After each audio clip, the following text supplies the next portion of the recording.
Hello everyone, welcome back to another Fallout 76 video. The new trailer for Wastelanders is now out and I'm going to analyze every second in great detail. We've got a fixed release date for the DLC and we've got lots of new things to discuss. So let's begin.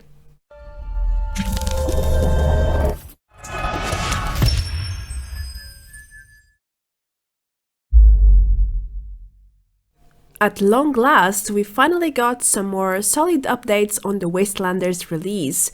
A new trailer just came live as well as a fixed release date. But let me tell you something, Bethesda didn't tell us the truth. The Wastelanders DLC is not coming in the first quarter of the year as announced. It's only a few days into the second quarter, but it's all it takes really. Don't get me wrong, I'm not upset about it. 1 week more, 1 week less doesn't make much of a difference when you've been waiting for 6 months. Remember that initially Wastelanders was planned to come out last year, but it got pushed back, well, quite a lot actually. I'm simply stating the facts here, and 7th of April is certainly not part of the first quarter anymore. Anyhow, there's plenty of news to go over today. First, I'm going to analyze the new trailer, frame by frame, to help you guys learn as many details as possible.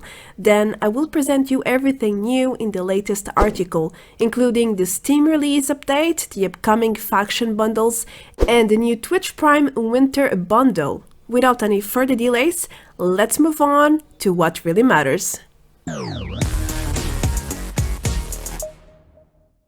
Bethesda has announced pretty much everywhere that the Wastelanders DLC is coming on April 7, such as in their freshly released trailer, in their latest article, social media, and so on. By now, a lot of people already know about this new date, and that's a great thing. It's spreading quickly, the way it should be. Let's just hope the date will remain as it is. No more pushbacks or delays. We've got plenty of that already, don't you think so? Anyway, even though April 7 is not part of the first quarter anymore, it is quite close. So I don't think the gaming media should make another scandal out of this, but they probably will since it's a very catchy headline that generates views and that's very convenient. Anyway, mark the date in your calendar. Wastelanders is coming out in the second week of April. Good or bad, we will have to wait 2 more months until we can play the upcoming expansion. So, this is the moment of analysis. If you haven't watched the new Wastelanders trailer yet, then I highly advise you to do so. I'm leaving the link here and below the video, so make sure to check it out. Now, the trailer is very short, it's under 1 minute, but there's a lot of condensed information there. So I'm going to dissect every key moment, and I will also provide contextualization with any other official details we may have on each moment. To avoid confusion, I will identify the new trailer with text, while everything else is support content unveiled in the past by Bethesda. Some things are up to us to guess for the time being, but I like to stick with the facts as much as possible, so that's what I'm going to do here. Let's make some juice out of this trailer.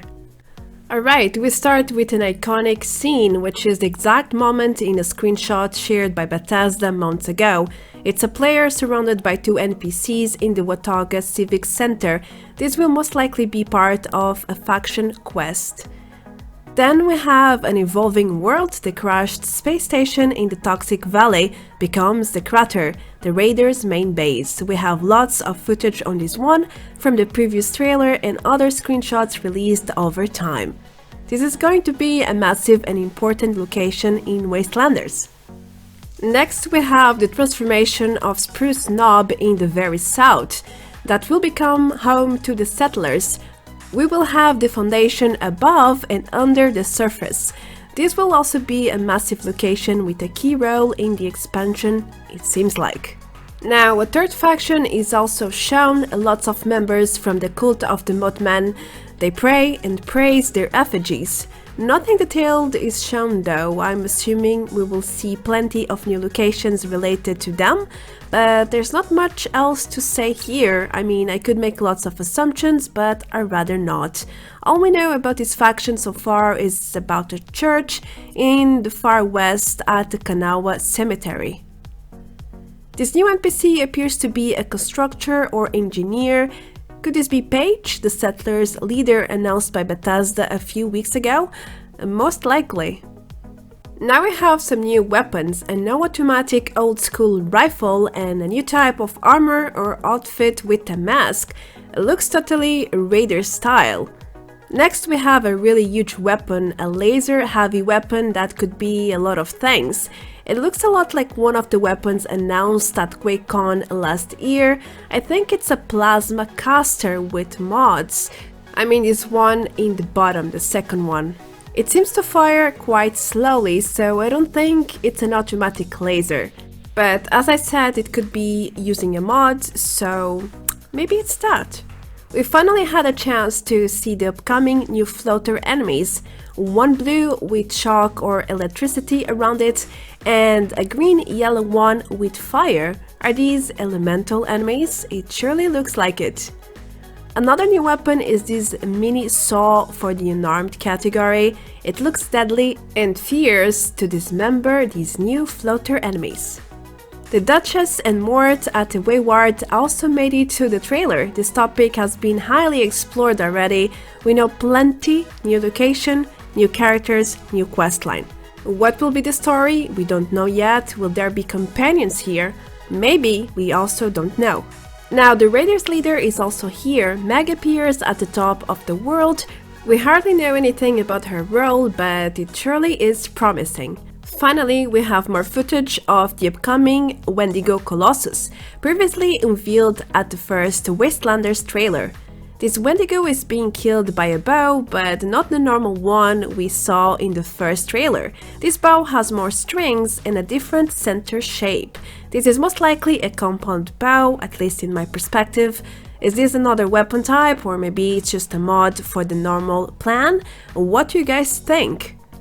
To finish things off, we have a new set of power armor waiting for us. Will it be better than the Strangleheart one from Vault 94? Well, hopefully, else why would we bother to farm it, right? We hardly heard about the new Vault 79 in here though.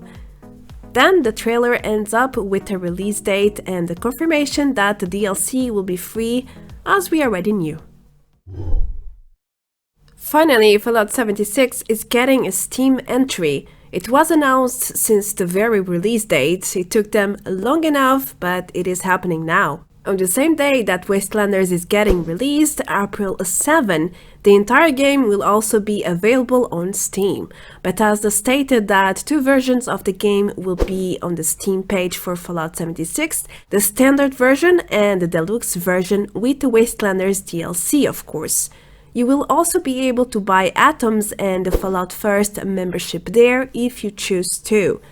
Even the new upcoming bundles will be there for you to purchase, the Raiders and Settlers faction bundles. But there is a huge but in here. You are not able to transfer your current items or memberships between Bethesda.net and Steam. On the other hand, all your unlocked Atomic Shop items will be shared across both platforms. At least that. But in the end, don't worry too much, just keep playing on the same platform if you have ongoing transactions, aka memberships, for example, and everything should be fine. If not, well, pick one and enjoy your freedom. This point seems to be a surprise for some people. Maybe because Bethesda introduced the Fallout First paid membership not too long ago.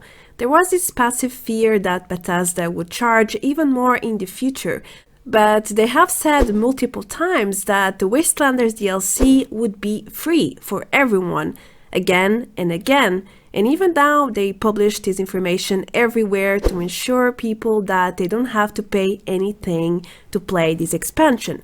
So there you go. If you were worried Bethesda might go back on their word, it seems like it's not happening this time.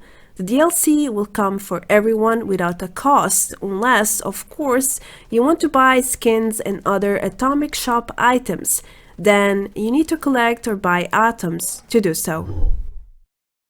For those who would like to prepare for Wastelanders, Bethesda is adding 2 faction bundles soon, one for raiders and one for settlers. Both bundles will contain 8 unique items for each faction, which include a new power armor skin, a faction outfit, a faction stash skin, a faction flag, a faction backpack skin, medics for the settlers, and a skull for the raiders, as well as a camp platform skin and a trailer or planter for veggies, and a faction loot bag, a traveler's bag for the settlers, and a conquest skull for the raiders.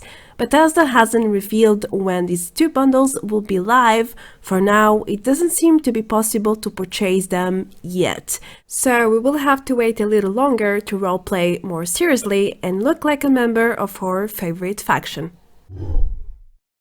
The Atomic Shop got some major updates today, but before we get there, yesterday Bethesda published a new article to let us know that the Twitch Prime bundle has changed. That's right, you can now unlock the Winter Bundle with brand-exclusive items for you, such as the Nuka Cherry armor paint for the leather, metal and combat armor types, as well as the Raider branding iron weapon skin for the fire axe and a photo mode 3 pose. If you have Twitch Prime, then make sure to claim what's yours. It's free, so go ahead and serve yourself.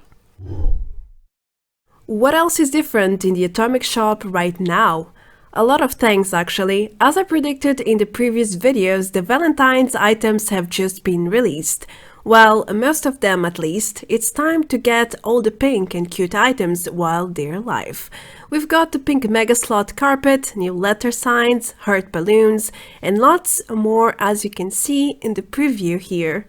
There are also 2 free items to claim right now, a pink suit for everyone. Don't forget you must craft it in an armored bench in Adventure and or Private Worlds, or just equip it through the Atomic Shop for Nuclear Winter. It is very pink as you can see, but elegant. The white shoes go perfectly with this suit. I mean, it could be worse, much worse. It's actually not a bad outfit. The second free item is for Fallout First members, and it's the Responder's Survival Tent skin, which looks like a small clinic. It's so adorable and cozy. I'm really glad they released this one for free. I really like it. Now we just need all the other Responder items to hit the Atomic Shop to create a great match. I guess that will happen soon, next week to be exact. Then you can become a proper medic, or roleplay one at least. I feel like so much has been happening lately in the Fallout 76 universe. I created a 14 minutes video filled with news yesterday, and today I'm ending up with another one. I'm trying to resume things as much as possible, but there's just that much to cover. It's not necessarily a bad thing. Not for me at least. Maybe it's not so pleasant for you guys, there are too many things to keep up with. That's why I'm trying my best to keep you all updated with this video format. Today we are one step closer to the Wastelanders release, and lots of things will change in Appalachia. What has excited you the most with the trailer so far? What faction will you be siding with when Wastelanders comes out? Let me know everything in the comment section below. I'm Marta Branco, thank you so much for watching until this point. That's all the news I have for you today. If you just got here, then consider subscribing for more content like this. I also have a Patreon page for anyone with a generous heart who would like to support me even further. The link is right below the video as usual. That's all for this video. I will see you all very soon in the next one. Until then, take care, adios, bye bye!